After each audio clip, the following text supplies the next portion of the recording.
Let's bring in right now the co-host of Politics War Room podcast, James Carville. James is a senior advisor for the Democratic Research and Rapid Response Organization, American Bridge 21st Century. That group's co-founder and former LSU fan, Bradley Baychok, he joins us as well. Go Tigers, y'all. Go Tigers, at least until you play Bama the first Sunday in November. Jonathan Lemire is back with us as well. Hey, James, so good wind at Kamala Harris's back over the past couple of weeks.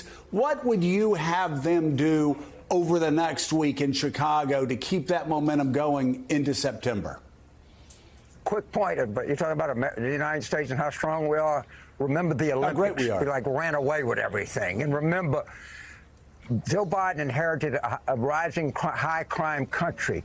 When Joe Biden passes the baton to Kamala Harris, it's a declining lower crime country. I always like to add a couple of those things.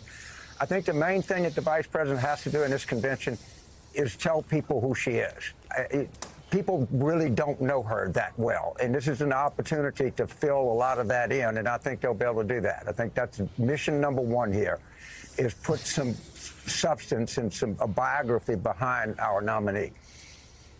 So, Bradley, let's talk about beyond substance. Let's talk about contrast. Some of this will, of course, be the vice president relaying her biography to a nation that is still just getting to know her in a deep way. But, of course, Donald Trump will loom large over the proceedings. What do you see will be the best ways to frame this choice election, one that a campaign that's been turned on its head now that the vice president and not President Biden is atop the ticket? Well, I think you just saw it. You saw Donald Trump talking about a nation in decline, but he's going to have a frustrating week because the Democratic Party is ascendant. And I think that's what we're seeing now. And so when we talk about an election, we've been, Joe mentioned that we've won a lot of elections on abortion, democracy, and freedom. We've won a lot of elections since 2016, and women have been the backbone of that. And I think you're going to see us continue to build on that success. So, James, you and I have both been around a while. And you will get exactly what I'm saying here, and you will not take great offense when I say it.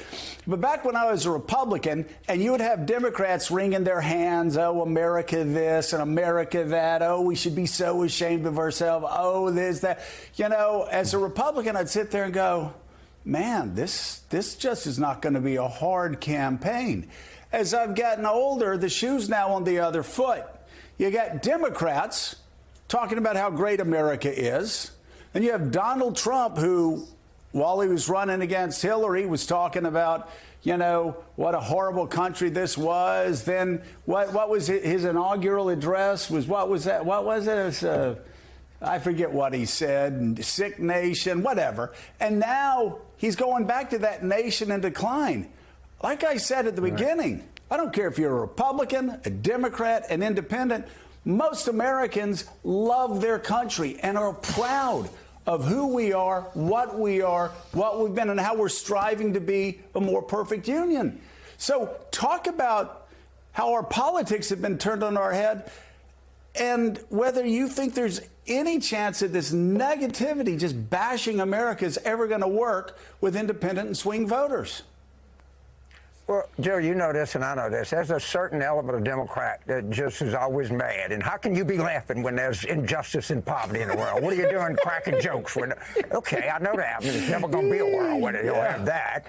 And, you know, people complain about the 90s. I said, what is it you didn't like? The peace or the prosperity? Something must have really irritated you. You were making money and you wasn't getting your behind shot off. Okay?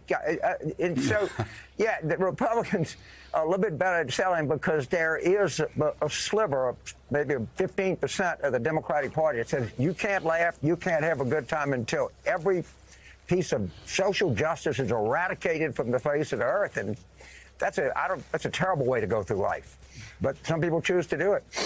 So, James, tonight, of course, President Biden takes center stage. And this is, of course, a very different convention than he would have imagined a month ago. Now he is focusing on passing the torch. What do you think the moment will be like there this evening in the United Center as he gets up there to speak? Well, I mean, I know my moment is, I mean, I've hardly known politics without knowing Joe Biden. I mean, all the years in the Senate, chairman of the Judiciary Committee, vice president, and president for 4 years. And I'm glad. I hope he takes his journey and talks about all of the things that he did. And one of the better things he did, he came to the wise conclusion that it was better to pass the torch, and he's done that. And I think that's a capstone to a career that not just any Democrat, but any American can take a great deal of pride in. You know, Bradley, the map, the electoral map has widened over the past couple of weeks. Now you actually have in the latest ABC poll, you have Kamala Harris ahead in North Carolina. She's doing well, very well in Arizona. The overall, I think the ABC poll that was out this weekend, 6 points among likely voters. But the 3 states I continue to be obsessed with, and I'm sure you've been obsessed on them, Wisconsin, Michigan, Pennsylvania. What wins the day in those 3 states, and how does the Harris-Trump matchup look going into September in those states? Yeah, look, I think that the blue wall has always been the path of least resistance to 270 electoral votes. We're here in Chicago for the convention. Democratic parties exist to win elections, and I think we're well positioned to do that. The good news is for Vice President Harris is we've expanded the map, as you said. We're very competitive. There's 7 swing states. If you thought, 6 weeks ago that North Carolina wasn't on the map, it certainly is as we sit here today. But I think in those 3 states, we have great state parties, we have great candidates, we have big Senate elections, and we're going to win. But those 3 will be the tipping point, one of those 3. So let me ask both of you guys, first Saturday in November, first Saturday in November, round time of the election, who wins, Alabama or LSU? How you guys going to be this year? Well, first of all, we're going to be very good at quarterback. Even Coach Saban said that he thought LSU was like the sleeper team in the SEC. Our defense last year, being generous, was not adequate. But we brought some new people in, and, if you believe what you read coming out of the camp, it's better.